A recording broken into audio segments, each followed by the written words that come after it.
ainda, né? Que eu acho meio difícil. Carol é da nossa comunicação também, da Aspice Brasil. E a gente está aqui hoje para discutir sobre mais um tema que foi levantado no grupo por vocês aí, no grupo coordenado pela NEA, né? Que é sobre a legislação que diz respeito ao perito. Vou deixar a Beth se apresentar, depois eu volto e a gente começa. Beth. Eu acho que a Arlete podia se apresentar. A Arlete também está aí, desculpe. A Arlete também é da nossa diretoria da Aspice Brasil, ela também podia se apresentar. Vou passar para a Beth, depois para a Arlete. Oi, pessoal, eu sou Elizabeth Borgiani, faço parte hoje do Conselho de Especialistas da nossa Aspice Brasil. Já rodei muito por aí, fui presidente do Cefes, fui presidente do CREA São Paulo lá no começo, né, que a Lucilena estava colocando, e sou aposentada do Tribunal de Justiça de São Paulo, e estou aqui para contribuir no que eu puder nos debates, nas reflexões. Arlete. Boa noite, eu sou Arlete Benedita de Oliveira, professora aposentada da UFMT, estou nessa diretoria como diretora consultiva, e semelhante à história de Beth, né, de quem assim já tem a vantagem 200, né, também já rodei muito pelos órgãos de representação, né, a começar pelo conjunto, pela ABEPS, né, com as representações em conselhos aqui, no estado de Mato Grosso e fora, representando a Universidade Federal de Mato Grosso. Trabalhei com o sistema já há um bom tempo, né, com as questões prisionais, né, e estou de volta para tentar contribuir com aquilo que ainda for possível, né, e cabível dentro, a partir da ótica que a gente tem do perfil do profissional, da profissão e dos novos desafios para os profissionais que estão atualmente, né, na ativa. Então, era isso, mas eu estava levantando a mão, Mana, para propor uma dinâmica, para a gente não ficar repetindo coisas que já temos tratado em reuniões anteriores, para vocês partirem de cada ponto das atividades que ficaram para serem feitas, né, e trazer para o conjunto. Era isso. Ok. Hoje, gente, eu também esqueci de falar isso, as meninas falaram, eu me lembrei, eu também estive no conjunto Cefes-CRES durante 6 anos, fui vice-presidente do CRES Minas, de onde eu sou, né, e sou aposentada do TJMG, aqui em Belo Horizonte. Mais cedo, eu telefonei para a NEA, a gente vai esperar um pouquinho, vamos começar a reunião e depois no finalzinho, antes do final, a gente combinou um teto aqui de horário, até mais ou menos umas 15 para as 9 horas, porque daí depois, quando o pessoal já tiver todo chegado aqui, a gente vai dizer para vocês o que a diretoria da Aspice Brasil discutiu com relação aos encaminhamentos do PL que nós discutimos na reunião passada, para que aí tenham chegado mais pessoas e mais pessoas ficarem cientes aí do que a Aspice Brasil trouxe para encaminhar junto com vocês, tá? Vou passar a palavra para a NEA, para a gente discutir a questão da legislação. A Beth quer falar um pouquinho? Eu levantei a mãozinha aqui, só porque a NEA lembrou, antes do pessoal chegar, nós fizemos uma live sobre o livro que acabou de ser lançado pela editora Papel Social, que é a obra Perícia em Serviço Social, de autoria das colegas Eunice Fávero, Abigail Franco e Rita Oliveira. Eu recomendo que todos assistam essa live, né, Neia, porque eu fiz a mediação da live, né, que elas me convidaram, Foi uma live que foi uma promoção do Núcleo da Criança e do Adolescente da PUC São Paulo, junto com a editora Papel Social. E foi interessante porque a gente pôde debater com as autoras, né, algumas questões muito importantes que estão presentes na perícia. A questão do estudo social, a questão desse viés adversarial que se coloca entre perito e assistente técnico, né, quando atuam nas varas de família. Eu levantei uma questão para elas do preconceito que existe contra os peritos que atuam ad hoc, né, para a Justiça Federal, como muitos de vocês, e essa invisibilidade desse grupo de colegas que atuam pelo Brasil inteiro na Justiça Federal, né, eu levantei essa questão. Eu acho que é muito importante que vocês assistam por algumas questões que foram abordadas na live. Ela está disponível no YouTube, e quero dizer também para vocês que o próximo lançamento da editora Papel Social, se tudo der certo, vai ser justamente o livro da Lucinéia, não é? Que trata da perícia para o acesso ao BPC. E vai ser muito importante esse livro da Lucinéia, que a partir do momento que ele for publicado pela Papel Social, ele vai circular no Brasil inteiro. A obra está excelente, é fruto da dissertação de mestrado da Lucinéia, mas já não é só a dissertação, ela trabalhou muito bem o texto depois da banca, ela agregou questões que a banca apontou, e ela deixou uma obra assim, muito boa para quem precisa trabalhar nos processos do BPC. Ela dá como se fossem os passos que a pessoa precisa percorrer para garantir o direito do acesso ao BPC, né? Inclusive, vai ser uma obra que vai servir até para advogados, que tem muito defensor público que não conhece esses caminhos que vocês que atuam nessa área já conhecem, né? Então, quero que vocês fiquem atentos, que assim que sair o livro, talvez a gente proponha que se faça uma live também, para apresentar para o Brasil todo o livro, tá? Então, é muito bacana que a NEA tenha produzido, e isso vai chegar para a categoria toda depois em forma de livro. Era o recado que eu queria dar. Muito bom, Beth, muito bem, muito bom mesmo. E a live a gente já discute para colocar na programação, né? Passo a palavra aí para a Neia, então.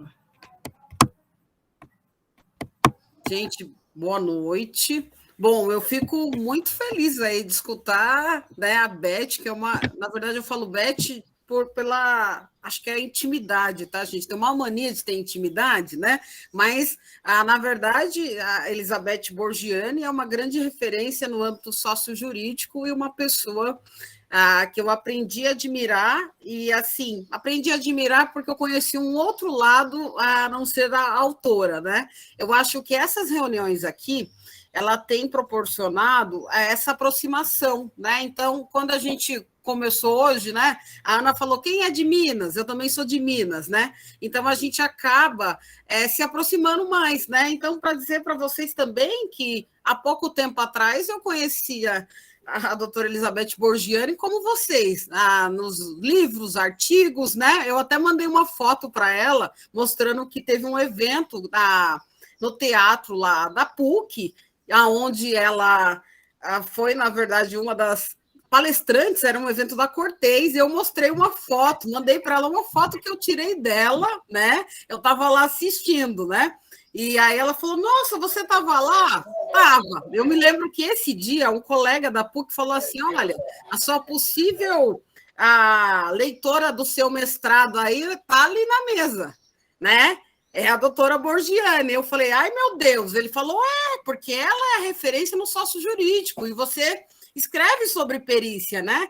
E ele me disse isso foi, acho que 2019, né?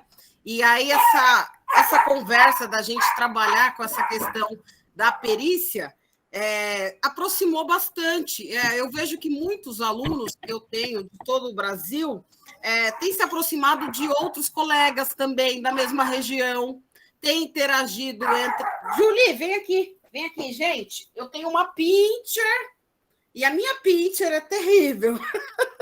Né, Fia? Pode escutar nada, então fica quietinha. Aí, gente, eu tenho uma pincher e tenho uma pitbull. Já postei uns vídeos para vocês verem a minha pitbull, como ela é linda. Vamos lá. Então, gente, eu acho que tem sido muito importante esses encontros. Como a Arlete disse, a gente já trabalhou nos encontros anteriores diversos temas que foi abordado, inclusive, nessa live de perícia em serviço social pelas autoras que são referências no serviço social. Eu considero hoje as autoras, o trio, né? Você pega aí Eunice Fávero, Rita de Oliveira, aí você tem a Abigail, elas hoje são as pessoas que têm ajudado a produzir publicações, inclusive para o Cefes, tá? Para quem é de São Paulo, ou quem pretende fazer o concurso do Tribunal de Justiça de São Paulo, vocês podem olhar a própria bibliografia referência, você vai ver que elas entram aí nessas referências, né? O livro de perícia, dentro dessa referência, a própria ASP vai oferecer, né, uma parceria aí, depois vocês divulgam sobre essa capacitação, você tem a própria, uma das autoras, a Rita, oferecendo essa capacitação. Então, assim, gente, a gente está conversando com fera, tá? Então, essa live de perícia, por que para mim foi muito interessante, né? Discutindo com as minhas alunas e também da minha pesquisa de mestrado, que eu pesquisei 48 assistentes sociais de todo o Brasil, então, conhecendo um pouco da realidade de cada um, essa live de perícia em serviço social sobre o livro, ela atendeu bastante à realidade dos peritos. Então, gostei bastante onde a Borgiane fez essa mediação e ela foi trazendo questões do dia a dia. A live falou dos quesitos, a live falou em relação da visita, né, de uma forma fiscalizadora, do termo perito social e perícia social, essa falta de reconhecimento do serviço social, por isso deve ser usada o termo perícia em serviço social. Eu também vou usar esse termo no meu livro, né? Com algumas sugestões aí da própria Beth, né? E outros colegas aí, uma coisa bem atualizada. Então, assim, eu vi naquela live que a gente teve uma mudança nesse âmbito sócio-jurídico. Por que mudança, gente? Aquele autor que, né, eu tiro por mim, que a gente lê e fala assim, poxa vida, olha, aquele livro da Eunice Fávero, né? Eu vi a Eunice Fávero falando na live de situações que o perito tem no cotidiano, né? E que coisas que a gente não via em publicações anteriores, né? Que ficava, de certa forma, às vezes muito teórica. E a gente ficava assim, será que ela está falando da minha realidade? Né? Ela falando de quesitos, ela falando dessa questão das solicitações de fotos, olha, até isso foi se falado. Temas que a gente conversou em encontros anteriores, né? Que a gente falou sobre fotos, aqui a gente falou sobre quesitos. Gente, quem não estiver falando, por favor, feche o microfone para não dar interferência. Já basta a minha cachorrinha, né? A Julie, que quis aqui causar, né? A terrível. A Pitbull tá quieta, mas a Pincher... Então, a gente abordou diversos temas. E aí, agora, para a gente pensar, estamos em novembro já, na finalização do ano, a gente fecha com essa questão da legislação, que é sempre bom a gente respaldar essa questão da legislação. E aí, eu deixei alguns temas ainda em aberto, que são os grupos de trabalhos, propostas de seminários, pensar em escrever artigos, coisas que a gente precisa discutir. No entanto, o que a gente precisa aprofundar? Um pouco da legislação do perito, né? Então, a gente precisa aprofundar a questão do Código do Processo Civil, que ele vai falar um pouco do perito de forma geral, né? Do perito de qualquer área de atuação. Porque a gente precisa pegar também um dia, meninas, e até vou sugerir, a gente precisa pegar um dia para falar da legislação bem específica para o serviço social. Nenhum único encontro como hoje, eu não vou conseguir falar toda essa legislação, mas eu quero pegar aqui, a grosso modo, o que rege hoje o perito e por que o entendimento de cada categoria pode ser diferente. Tá? Uma categoria, então, por exemplo, né, você vai ter em outras categorias que não há nenhum impedimento de você ter aí um assistente técnico no momento da perícia, porque o Código do Processo Civil ele fala sobre isso. Mas cada categoria, cada profissão, ela pode ter as suas resoluções, as suas normativas, e pode ter os seus impedimentos, né? Então, o que eu tenho observado, né?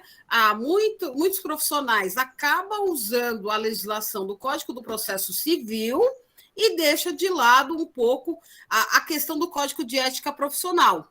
E esse é o perigo, né? Na própria live de perícia, eu compartilhei com o pessoal que tem um grupo do WhatsApp aquela publicação que foi comentada na live sobre os processos éticos, né? Que se teve aí essa pesquisa de 2020, aonde esses processos éticos, vai aparecer muitos processos éticos em relação ao perito, né? Em estudo social, tá? E em parecer. Então, assim, por que eu acho interessante? Que eu vejo que muita gente leva em consideração a legislação, mas não leva em consideração a questão da ética profissional.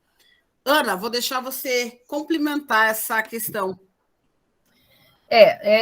Pegando um gancho aí na fala da Lucinéia, eu falei para vocês que eu fiquei 6 anos na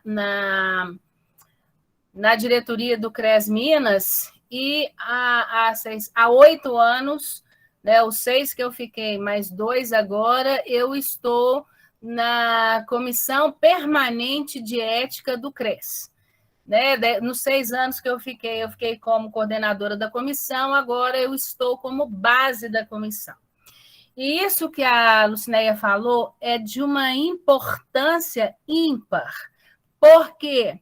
Porque lá na Comissão Permanente de Ética, sempre estão chegando denúncias éticas contra peritos, sejam eles peritos concursados, sejam eles peritos autônomos, como vocês. Então, é muito importante a gente ter como livro de cabeceira, de mesa de trabalho, o nosso código de ética, mas não é tê-lo como enfeite, não. É muito importante que a gente entenda o nosso código de ética. Nosso código de ética não é uma coisa para ser decorada, é uma normativa para ser entendida, para ser discutida e para ser praticada. Porque eu, particularmente, é recorrente eu ver lá no CRES Minas denúncias éticas em face de posturas que os próprios profissionais que as adotam não entendem que estão infringindo a própria ética da profissão. Então, isso que a Lucinéia fala, da gente ter a nossa legislação profissional como pano de fundo e conseguir atuar dentro das normas postas pela profissão, em correlação com as outras normativas postas, inclusive, né, as normativas que a gente trabalha no âmbito sócio-jurídico, isso é fundamental. Isso é fundamental. Fundamental, inclusive, para demonstrar a competência técnica que a gente tem, de entender a nossa normativa, de introjetar a nossa normativa, que é composta, né, pelo Código de Ética, pela lei que regulamenta a profissão e pelas demais normativas advindas do Cefes, que são normativas normalmente discutidas no conjunto Cefes-CRES e editadas pelo Cefes. Então, isso é importantíssimo que a gente tenha, todas essas normativas estão à disposição de todos os profissionais, tanto no site do Cefes, como nos sites de cada CRES do Brasil. Então, todo o CRES aí tem no seu site as normativas que regem a profissão. E isso é fundamental para que a gente consiga trabalhar sem nos colocarmos vulneráveis a processos éticos. A Beth levantou a mão aqui. Eu levantei a mão porque toda vez que a gente toca na questão do nosso código de ética, eu gosto de fazer um resgate que, às vezes, para as pessoas mais jovens na profissão, não tem acesso a esse acúmulo, né? Então, fazer algumas observações importantes, né? O nosso Código de 93, ele, que é o que está em vigor, eu considero um dos códigos de éticas mais avançados que existem em todas as profissões, não é? Ele é realmente o amadurecimento de uma área de conhecimento como a nossa, que talvez não tenha tido lugar nas outras profissões. Para vocês terem ideia, a principiologia dele, né, vocês sabem que uma lei tem sempre os princípios, né? E às vezes os princípios são mais importantes do que os artigos, não é? Isso, todos os profissionais do direito sempre dizem isso, que a principiologia de uma norma, de uma lei, ela é o que mais avança na principiologia. E se vocês observarem, o primeiro princípio do nosso código é o reconhecimento da liberdade como valor ético central. Eu fiz uma live recentemente junto com o professor Juarez Cirino, que é um dos maiores criminologistas do Brasil, né? Foi uma honra para mim ter sido convidada para estar na mesa com ele, e eu pude expor por que a liberdade é o princípio ético central do nosso código, não é a justiça social, é a liberdade. Uma hora que der tempo, eu posso expor isso para vocês aqui também, porque isso tem a ver com a visão crítico-ontológica que está na base do Código de 93. Qualquer hora eu posso explicar o que é isso também. Porque quem estava no grupo de trabalho, porque o Código de 93 ele foi fruto de um amplo debate da categoria por muito tempo, que no conjunto Cefes-CRES, e teve uma equipe de redação da qual fez parte o professor José Paulo Neto. E foi porque o professor José Paulo Neto estava na equipe de especialistas do código, é que ele ficou com essa visão de fundo ontológica, que um dia eu posso explicar para vocês o que significa isso. Então, fora essa questão do princípio da liberdade como princípio ético central, veja que no princípio 4º, diz que é defesa do aprofundamento da democracia enquanto socialização da participação política e da riqueza socialmente produzida. Nenhum código tem isso. O dos médicos não tem, o dos sociólogos não tem. Veja bem, o entendimento da democracia não só como socialização da participação política, poder votar e ser votado, também a socialização, a distribuição da riqueza socialmente produzida. Olha a profundidade que isso tem, não é? E, fora isso, ele é, na realidade, um aprofundamento do Código de 86. O Código de 86 foi o código que, pela primeira vez, trouxe a ideia do compromisso da profissão com a classe trabalhadora. Isso está no Código de 86, que ele foi um super avanço em relação aos códigos anteriores, que tinham aquela visão tomista, né, de São Tomás de Aquino, que era do bem comum. O Código de 86 foi o que deu salto para dizer, olha, o nosso não é bem o bem comum, nós sabemos que tem que ter o compromisso com a mudança dessa sociedade.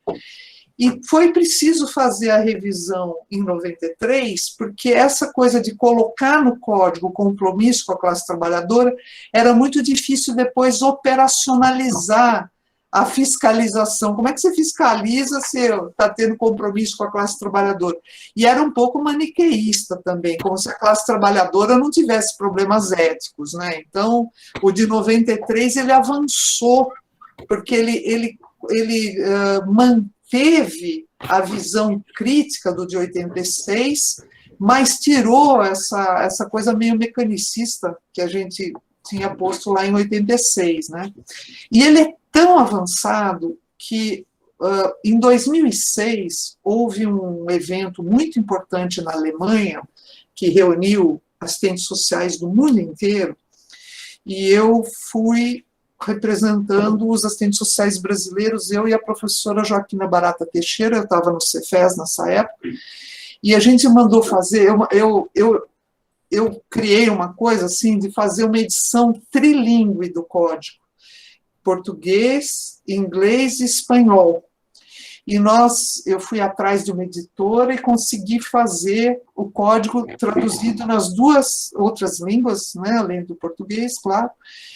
Então, essa edição trilingüe, nós fizemos uma impressão dela grande e levamos na mala, a professora Joaquina e eu, nós tivemos que pagar excesso de peso, porque nós levamos 300 exemplares do código trilingüe. E lá no evento, a gente tinha um stand e deixamos disponível para as pessoas conhecerem. Veio uma professora da Itália, ficou apaixonada, porque ela pôde ler em inglês, né, ela não conseguia o português. Ela levou para os alunos dela, ela levou 50 códigos. Ela falou, eu nunca vi um código de ética como vocês têm no Brasil. Ela era professora de ética no Serviço Social da Itália. A professora da Alemanha levou, porque a gente precisa sempre ter as coisas em inglês, senão não consegue. Então, eu queria dar essa notícia para vocês, que realmente o Código de Ética dos Assistentes Sociais Brasileiros talvez seja um dos mais avançados do mundo, tá? Por isso vale a pena conhecer. Ok, Beth. E outra coisa que eu queria colocar, a Arlete quer falar também. Só complementar a fala da Beth, quanto a esse avanço que nós temos na nossa área e o acúmulo, uma descoberta que eu fiz nos cursos de engenharia, onde eu ministrava a disciplina exatamente, né, da metodologia de pesquisa e da didática do ensino superior, eu descobri que a engenharia até hoje, 2019, né, até 2019, tem um único código de ética para todos os tipos de cursos. Nós estamos na época da mecatrônica e eles só têm esse esboço inicial. Pelo lado da veterinária, da zootecnia, né, da biologia, o nosso código foi tomado como referência pelo presidente à época, Valnei, que também não tinha um código melhorado, ampliado, com uma visão como nós temos. E o nosso código foi matéria de discussão nas plenárias da diretoria dessas áreas. Pelo outro lado, a administração, que também não tinha o hábito de trabalhar esses conteúdos, passou a trabalhar através do enfoque panorâmico, eu chamava de enfoque panorâmico, que eu dava a essas outras áreas para saber como que o serviço social podia contribuir em conjunto com as áreas específicas deles.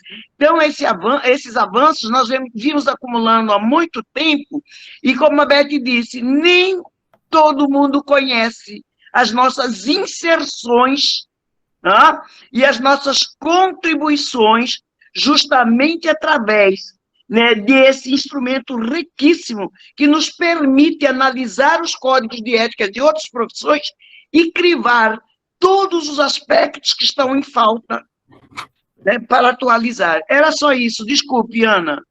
Não, ótima contribuição, Arlete e Beth. E eu só queria complementar que nos princípios, nós temos 11 princípios, né, no nosso Código de Ética, e dentre os princípios e artigos do Código está que é uma questão ética a gente se reciclar, a formação permanente do assistente social, da assistente social, não é uma escolha, é um posicionamento ético. Então, lá no CRES, eu via muita gente cometendo falta ética por ignorância das resoluções e das normativas do serviço social. Isso é inadmissível, gente. E diante disso não há defesa, né? Então, isso que Neia trouxe, de que a nossa normativa ela tem que estar no nosso pano de fundo, ante ao entendimento das outras normativas, isso é fundamental. Passo a palavra para a Neia de novo.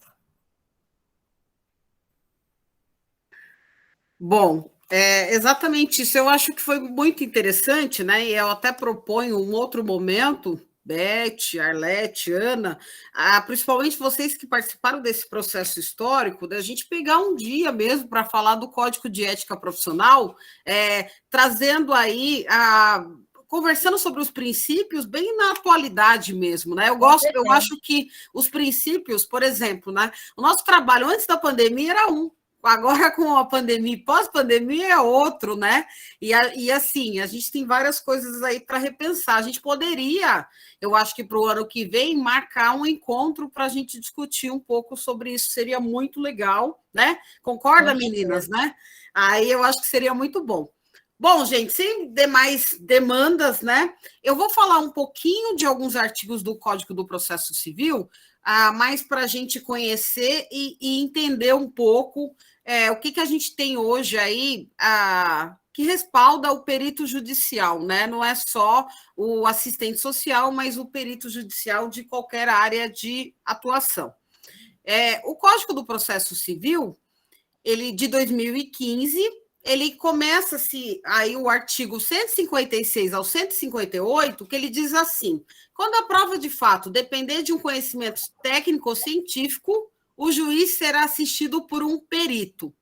É exatamente esse artigo, ao 156 do Código do Processo Civil, que dá esse respaldo para o juiz de nomear, né, esse profissional especialista para esclarecer a dúvida que ele tem em relação àquele processo, tá? Então, tem muita gente, eu lembro quando eu comecei a ministrar o curso de perícia, as pessoas falavam assim, mas da onde você tirou isso, né? No Código do Processo Civil, que vai trazer esse artigo 156. Esse 156, ele vai dizer como que é feito essa questão da nomeação. Então, ele fala que toda vez que o juiz precisar de alguma prova de fato, de um conhecimento técnico ou científico, ele vai se usar, então, nesse artigo, ele diz também que eu falo que todo o Estado tem que manter um banco de peritos, né? Muita gente não sabe disso, mas ele deixa claro aqui, ó, os peritos serão nomeados entre os profissionais legalmente habilitados, né, e órgãos científicos, inscritos no cadastro mantido pelo tribunal no qual o juiz está vinculado, tá? Então, a gente não tem perito só na área civil, a gente tem perito aí na área trabalhista, em outras áreas também. Então, aqui ele vai dizer que o Estado ele tem que ter esse banco de peritos. Inclusive, eu trago até na minha pesquisa que muitos estados não tinham esse banco de peritos, ele se usava do banco de peritos da Justiça Federal, da Justiça Gratuita, né, que sempre está bem avançado, e os estados se usavam desse banco de peritos para nomear esses peritos, né? Só que a maioria dos estados hoje, ele tem um cadastro eletrônico, se eu não me engano, somente há 2 estados que ele tem um edital aberto, tá? Ele abre um edital, fazendo esse credenciamento de profissionais. Esse edital, ele não tem uma data de término, ele é por tempo indeterminado, e aonde você faz esse credenciamento desses peritos, né? Então, é exatamente esse artigo que vai falar sobre isso. Uma outra coisa que eu queria ressaltar, que é bem interessante, nesse artigo 156, ele vai dizer que o banco de peritos ele tem que ser divulgado, né? Ele tem que ser divulgado nos conselhos de classe, Ministério Público, Defensoria, né? Então, o banco de peritos ele tem que ser compartilhado para que os profissionais possam se cadastrar. Eu queria relatar uma situação para vocês muito interessante. Uma vez, quando eu comecei a fazer perícia, em 2016, eu peguei um processo onde a comarca solicitou para o CRES São Paulo, pediu, na verdade, para ele a possibilidade de disponibilizar profissionais para fazer perícia. E aí é muito interessante. Nesse documento do processo, o CRES coloca que ele, como conselho, ele não pode fazer isso. E que o próprio tribunal teria que ter esse banco de peritos, né? Então, o CRES ele se respalda dizendo assim, vocês têm que ter o banco de peritos de vocês, né? Nós, como conselho, não podemos indicar profissionais, né? Esse não é o nosso papel. Então, assim, para vocês terem uma ideia, como alguns anos atrás, o banco de peritos era tão desconhecido a ponto da própria comarca mandar solicitações para o conselho de classe, pedindo que profissionais. Então, você pega hoje ainda, no Brasil, muitas comarcas para a justiça gratuita, para processos de BPC, por exemplo, que não tem perito cadastrado daquela determinada formação. Não tem assistentes sociais cadastrados. Então, eu, assistente social, moro numa região e eu saio daqui, eu me desloco para ir para um outro local para fazer perícia, distante, né? Pode acontecer de eu receber uma remuneração, os honorários, que talvez seja abaixo dos meus gastos, porque não tem perito cadastrado naquela região. É muito comum também, acontece, né, meninas? Eu acho que tem gente aqui que trabalha em várias comarcas. Na minha pesquisa aparece que tem perito que faz 10 comarcas. Imagina, aí tem perito que faz muitas regiões, né? Então, na verdade, porque há uma falta ainda desse banco de peritos, né? Pode ter até alguém aqui, gente, vocês podem falar, que trabalha em várias comarcas, né? E tem esse deslocamento. Eu acho que se tiver até alguém aqui para retratar isso, seria legal, né? Para a gente poder fazer esse gancho com a legislação. Tem alguém aqui que é perita e trabalha em mais de, por exemplo, mais de 2 comarcas? Kelly, você trabalha? Conta para a gente, só para ressaltar um pouquinho essa questão. É que assim, a região do Vale do... Boa noite a todas, desculpa. A região do Vale do Ribeira, ali, que eu sou nascida ali na região de Registro, bem na divisa de Paraná e São Paulo. Então, eu praticamente tropecei e não tinha ninguém mesmo, as pessoas não se interessam, poucas profissionais na região, e quando tem uma, eles, assim, parece um imã, eles vão lá, não posso, e eles seguram. Então, eu comecei na Justiça Federal, depois eu indiquei para Jacupiranga, de lá eles mandaram para Eldorado, que não tinha, depois para Pariquera-Sul, e daí eu não quis pegar Registro, não quis pegar Juquiá, nem Cananéia, nem Iguape, nem Ilha Comprida. Então, são vários. Então, quando surge nessas regiões, são áreas rurais, bananal, longas distâncias, estrada de chão, sem estrutura. Uma vez eu peguei uma que era em Cananéia, eu levei 6 horas para ir e voltar, porque tinha chovido, ele estava 3 anos aguardando essa perícia, porque tem toda essa demora, né? O carro tinha que passar quase nadando, porque secou um pouco aquele espaço, né? Então, eu levei quase 3 horas para chegar, a pessoa com baixa visão, né? Só caindo depois eu descobrir que eu podia ter ido de balsa e andado 5 quilômetros, porque não tem, os advogados também, eles não facilitam. Eles colocam um nome e depois vivem-se para achar. Daí você vai num bairro, daí ele indica, não, você tem que pegar aquela estrada lá, até fiquei traumatizada, Andatuba. Daí você anda 10 quilômetros, não é aqui, tem outro. Então, daí você tem que ir de vila em vila. Isso para quem... os profissionais lá da região, eles se desinteressam, mas eu gostava e gosto, né, dessa área, porque, assim, há quanto tempo já está esperando? Que chega assim, eles ficam assim, olha, você vai aceitar, Kéris? Às vezes, eu já fui, agora eles estão de novo mandando por e-mail, né, mas eles mandavam, assim, pelo WhatsApp, eu falei, ué, mas o que ele está mandando aqui no WhatsApp? A prima dele mandava aquela lista, ó, Kéris, você pode fazer para nós? Porque a gente sabe que quando você fala que vai fazer, você pode até pedir o prazo ampliado, porque, assim, são muitas regiões, desassistido mesmo, né? Então, assim, são várias comarcas, né, próximas, porque, assim, Japiranga antes cobria várias cidades.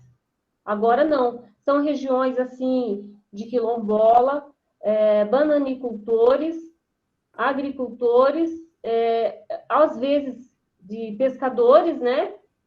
E até, o que eu entendi também ali na área do litoral, dessa região do Vale do Ribeira, é que as pessoas saem lá de Santos, São Vicente, moram um período ali, complicada a sobrevivência deles, mas na cidade que teriam mais recursos, é muito mais. Então, eles ficam ali até conseguir o benefício, para depois se mudar, porque eles entendem que ali eles acham que estão menos invisíveis, vamos dizer assim. A Beth levantou a mão, mas antes disso, a Elaine escreveu aqui que ela também já foi nomeada para mais de uma comarca. Você quer falar alguma coisa, Elaine?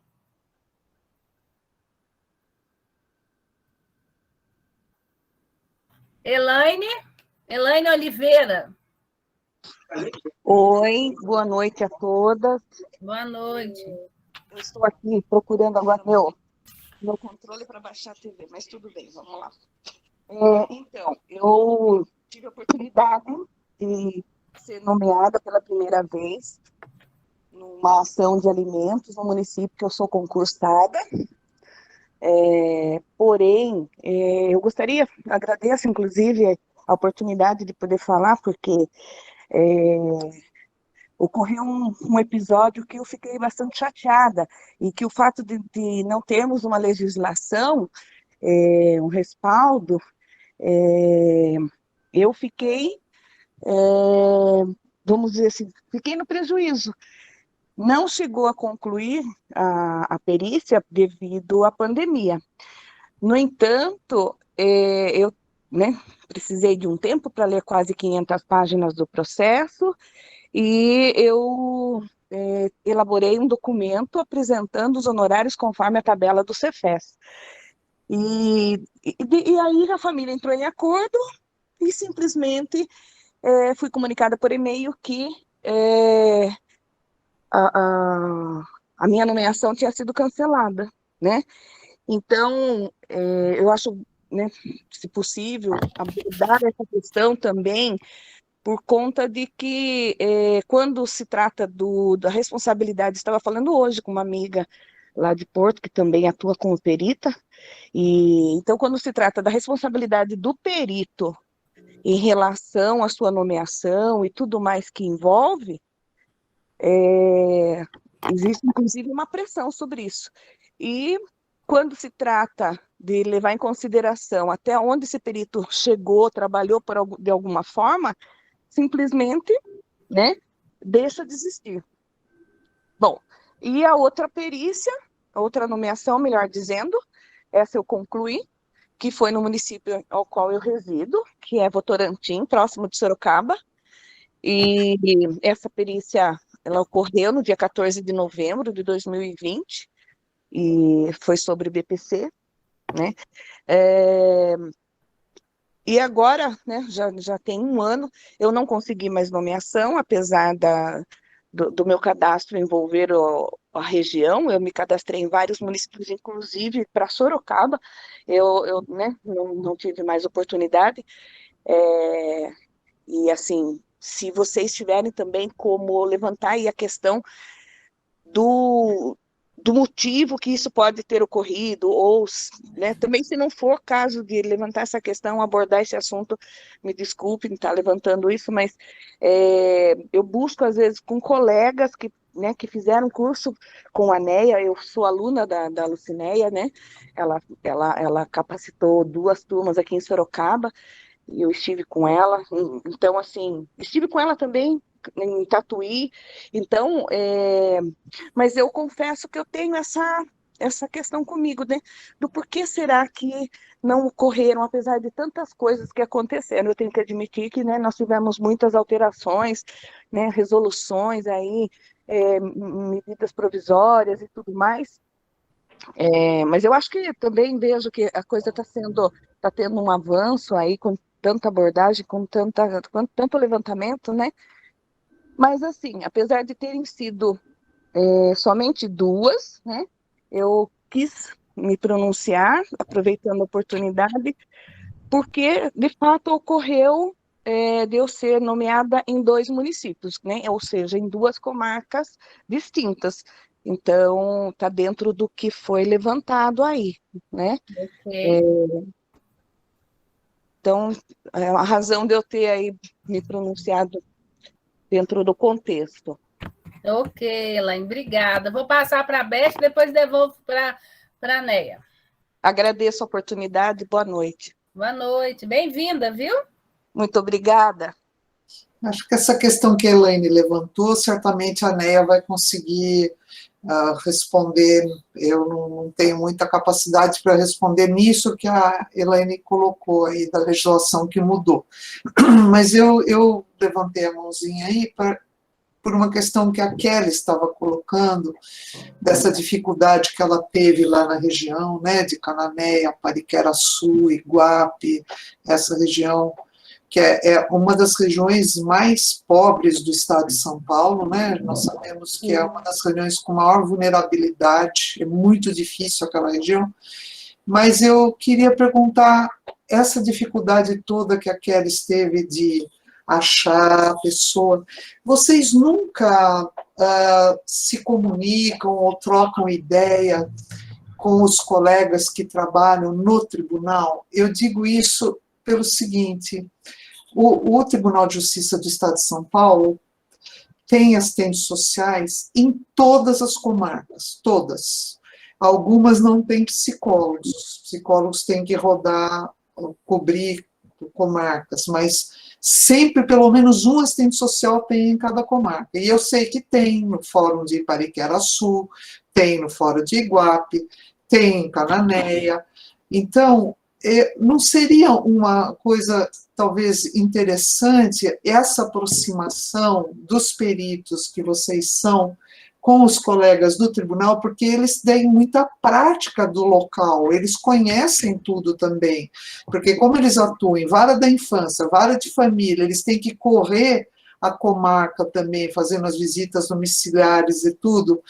Não seria uma coisa interessante essa aproximação para troca de experiência, para saber o caminho, onde chega, como chega na pessoa? Não seria? A Kelly está inscrita, depois eu passo para você de novo, né? Tá. Ô, Kelly, abaixa sua mãozinha aí. Eu achei que eu tinha baixado. Aí, obrigada.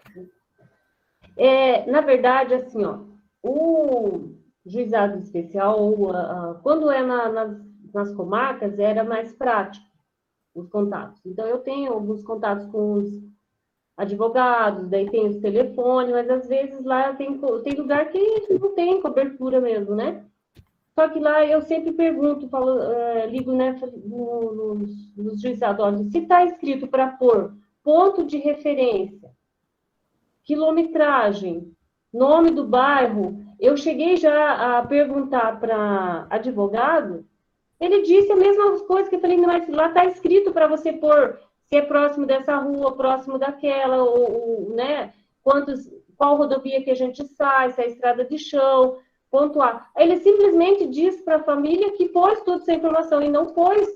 E dá muito trabalho. Então, eu não me reportei às comarcas mesmo, porque, como era do juizado especial, lá tinha os pré-requisitos, mas os advogados não colocam. Tanto é que eu reclamei que os advogados vão andar 3 horas se tem 3 povoados. Quando você sai de uma rodovia, anda 10 quilômetros, chegou no povoado, você acha que é aquele, porque nem sempre você conhece toda a região, né? Tem região de índio, tem região de quilombola. E aí, eles não explicam o nome dos vilarejos e não tem nada escrito.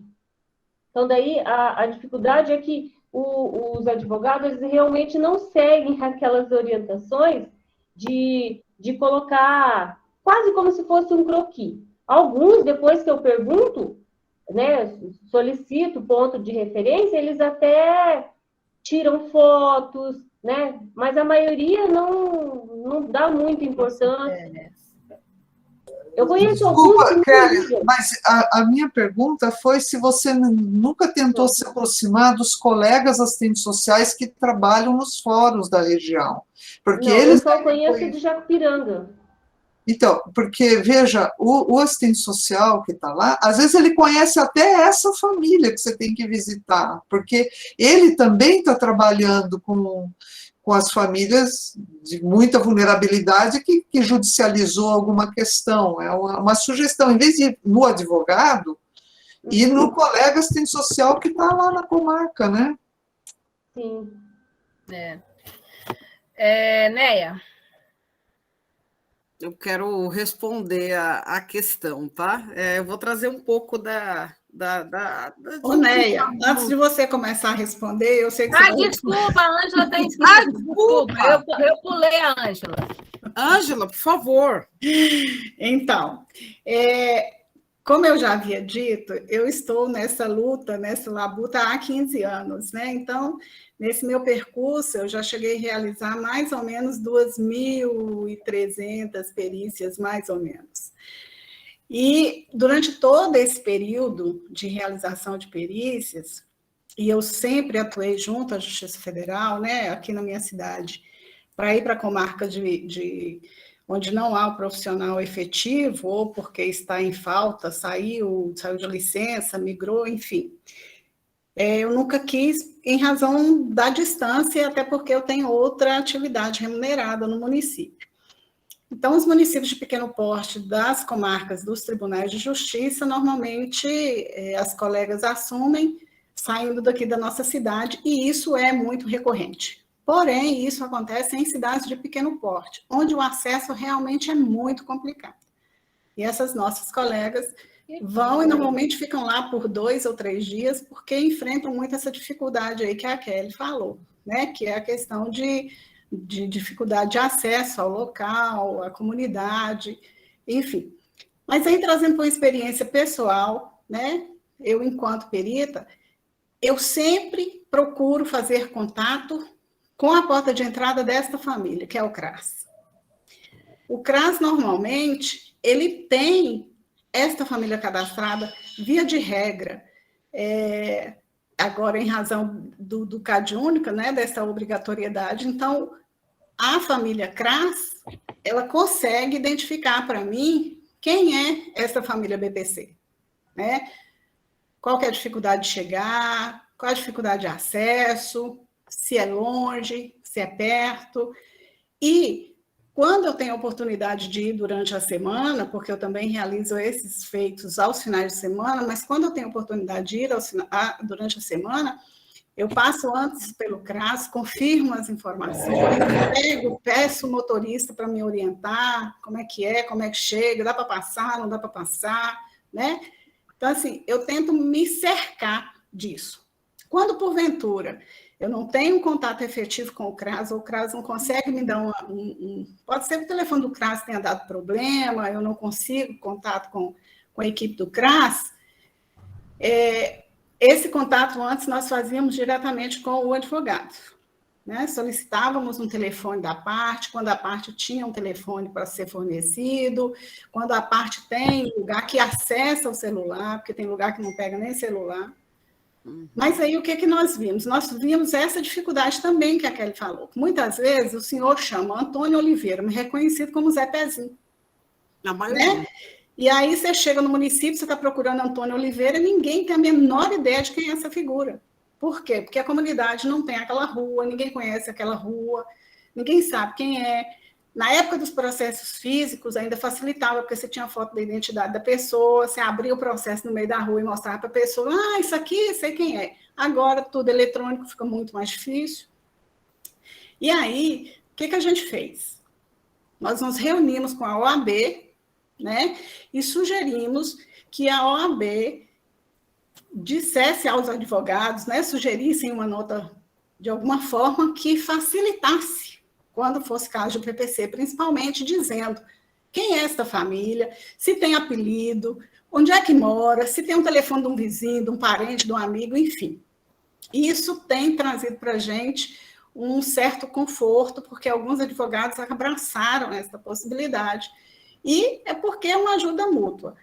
Para além disso, nós também reunimos com os magistrados aqui e solicitamos formalmente para que o perito médico, que é o último perito, antes da perícia social, que avalia o processo, nós solicitamos, então, que este perito médico coloque um número de contato da parte, no quesito dele. Por quê? Via de regra, se vai estabelecer uma incapacidade temporária, definitiva, parcial, né, ou total, enfim, e o próximo perito será o perito social, então, via de regra, a gente tem ali um telefone meio que atualizado daquela pessoa, né? Isso facilita um prévio contato para que a pessoa ou nos espere numa comunidade mais próxima, na cidade mais perto, nos vai dando passo a passo de como chegar, fala se choveu, se não choveu, se tem rio para atravessar, se não tem, enfim. A gente tem buscado essas estratégias, né? E talvez por isso a gente tenha conseguido executar com maior êxito, né? Mas aí é claro que nem todo município, nem todo estado vai agir da mesma forma, e nem todos os profissionais, evidentemente, né? A gente não pode esperar que todos os advogados tenham a sensibilidade que deveriam ter, no sentido de colaborar, porque quem vai ganhar, na verdade, são os próprios advogados, né? Então, assim, essa mediação aí seria muito mais um empenho do próprio profissional do direito do que propriamente dito do profissional social, que, no fim das contas, é o que recebe menos, né, nessa correntilha aí que se segue. Mas, assim, só para um comparativo mesmo, aqui no nosso norte, a gente promove mais ou menos essas questões nessa modalidade, né, essa tentativa nossa. Obrigada, viu, Ângela? Vou passar aqui para a Neia novamente. Ótimo, muito boa a fala da Ângela. Eu acho que a Ângela trouxe, na verdade, Ângela, não é uma realidade só de Minas Gerais, não. Eu acredito que de todo o Brasil.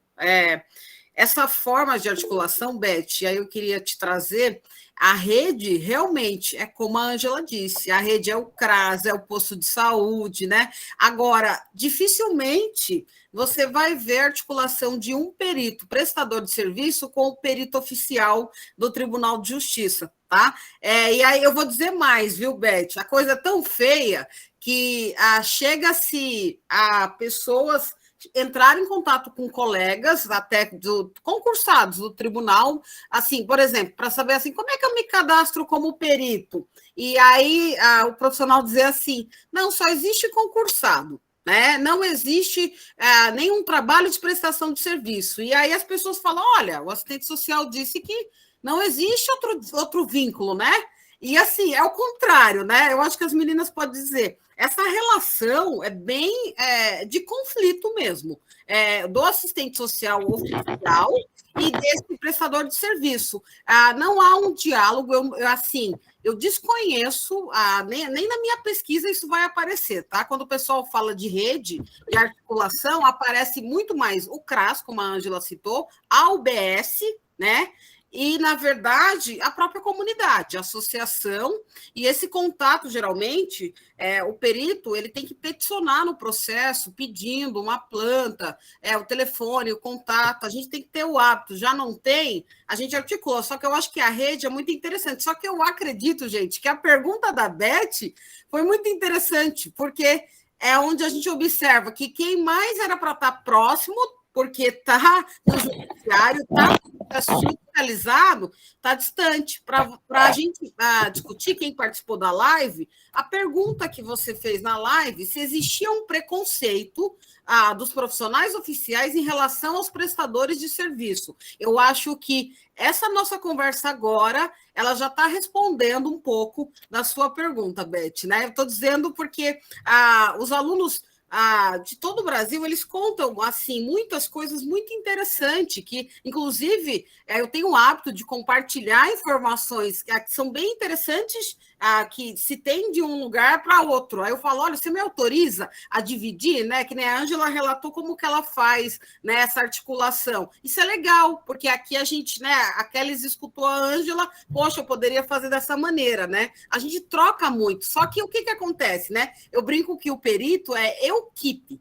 Aí a gente não tem nem com quem compartilhar, a gente é muito solitário. Eu volto a dizer que essas reuniões da ASP, esse momento que a gente está tendo hoje, isso não acontece. A gente não tem, o perito não tem esse momento para poder trocar, discutir isso e ter, tá vendo? Essa troca que pode ser uma grande experiência que pode ajudar o outro.